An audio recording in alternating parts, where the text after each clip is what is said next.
Controller players, rise. We are going to go crazy this season. We are going to quad cash clubs.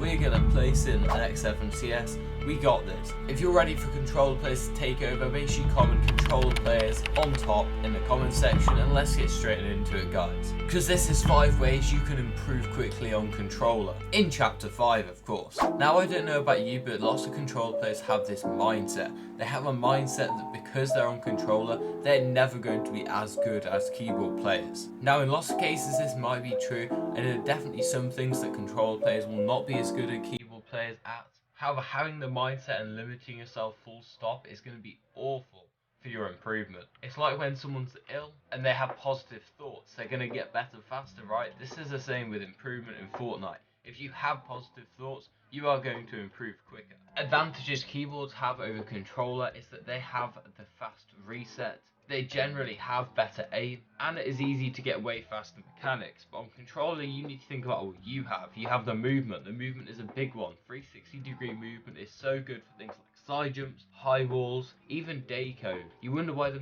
maker of the day cone was on controller day? Because it's easier on controller. The crosshair placement is so much easier, and the sweeping motion you need is perfect for controller. There are so many advantages of being on controller over keyboard, and you just got to make sure that you are recognizing that and not limiting yourself mentally. Maybe the lack of improvement you're seeing is not because of your mentality ever, and is instead because of your bad settings. But before we get into that, I'd like to suggest you pop in code JKC in the Fortnite item shop if you enjoy my videos. If you watch them on the daily, pop it in, and also turn on post notifications because I do release every single day and you do not want to miss a video. Those are the top 2 ways to support me, so thank you to everyone doing those 2 things, and let's get right back into it, guys. I'm so ready for the rest of these tips. Bad settings can have a detrimental effect on your time as a player and your time improving. If you have bad settings, you're not going to improve as fast.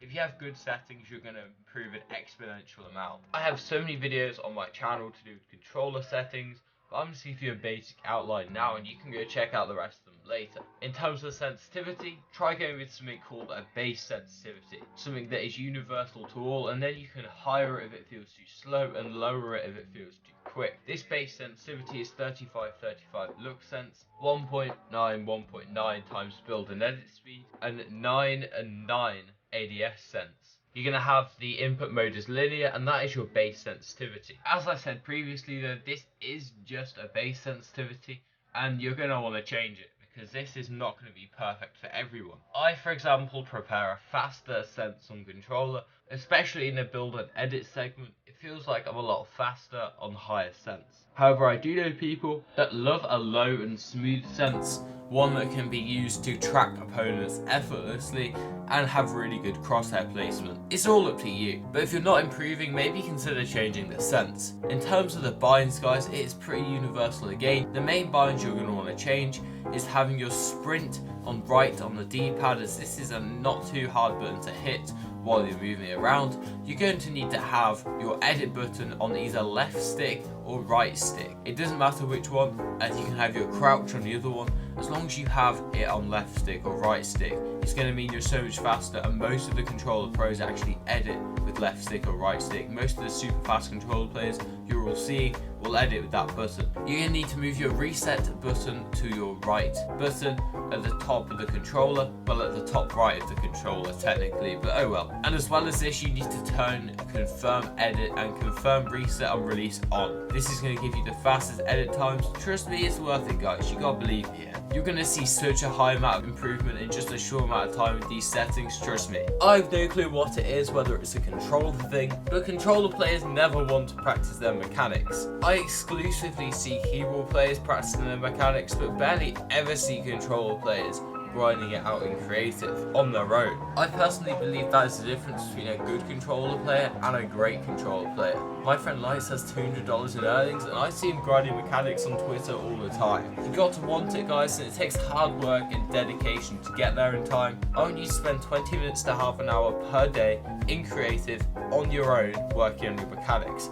You can be in a call with someone, but make sure in-game you're on your own. This is the stuff no one wants to do, and it's going to be the thing that sets you apart from everyone else. This is a unique thing that lots of your competitors aren't doing that's putting you ahead of them. Trust me guys, just grind the mechanics. I see insane improvements from just a couple days of grinding my mechanics, and I personally need to do it more often as well. I don't know how much Fortnite you guys watch in general, whether you're always watching Fortnite, whether you're always watching tournaments, or whether you haven't watched Fortnite in the last 2 years. And I'm talking good players, by the way, not content creators like me. I'm talking the pros, the best of the best. As a secondary question to that, I wonder how many controller players you guys watch. If you're not watching controller players, then you're not learning from the best. And controller players vary massively to the pros that are on keyboard. Their playstyle is completely different, their favourite moves are completely different, and even the way they play fights is slightly different. If you want the #1 best improvement on controller, you gotta be learning from these guys. Learn from the best, watch some controller players in action, just spend an hour or two watching Moneymaker's gameplay, an hour or two watching Miro's gameplay, and maybe watch some old day gameplay for some moves. Once you've got kitted out with all building moves, and watch what they do in other scenarios that you would normally die in, whether you're 1 HP trying to get away from someone, watch what they do, watch what type of builds they're pulling off to get away from the opponent, as an example. Now take all that you've learned and you're going to go into creative and just try to do some of these moves. There doesn't have to be a person there, but try to do some of these building moves and just see how you get on. This can form part of your mechanics training, because watching Fortnite controller players is going to help you so much. Finally guys, if you've tried being positive, if you've tried training your mechanics more, if you tried all these things I've talked about in this video and none of them are working, I suggest looking to increase your skill cap by getting an upgrade. Whether this be something big like a PC, so your controller skills can go through the roof, whether it be something smaller like a new monitor, whether it be something even smaller than that, like a brand new controller, or at the very least a new set of control freaks. Control freaks are one of the best things you could ever buy as a controller player. They basically stick on the end of your thumbsticks and they increase the range of motion you can have, therefore making your shots, your aim, your edits more precise. Honestly, the biggest W you can get as a controller player, and I'd honestly recommend it to the highest amount I could ever recommend something. Even if the upgrades don't feel like they do a lot, you will have an added bit of confidence knowing that you now have an extra piece of equipment that's helping you be better at the game. I know for a fact that my confidence went through the roof when I got my control freaks. This video is going live on New Year's Eve. It is currently the 31st of December 2023, and that means 2024 is upon us. So I'd like to say Happy New Year guys, thank you for all the support this year. We started this year off at about 4,000 subscribers. We're now at 13,000. What can I say? You guys are crazy. I'm gonna carry on working really hard, doing my streams, doing my videos daily, hopefully for as long as possible, and I hope you carry on enjoying them and finding them useful. That being said, if you want to see more controller tips, click on this video on the screen right now, because this video has some of the best controller tips I could muster. One or two might be repeated, but most of them will be new, so go click on it. I'll see you guys in the new year.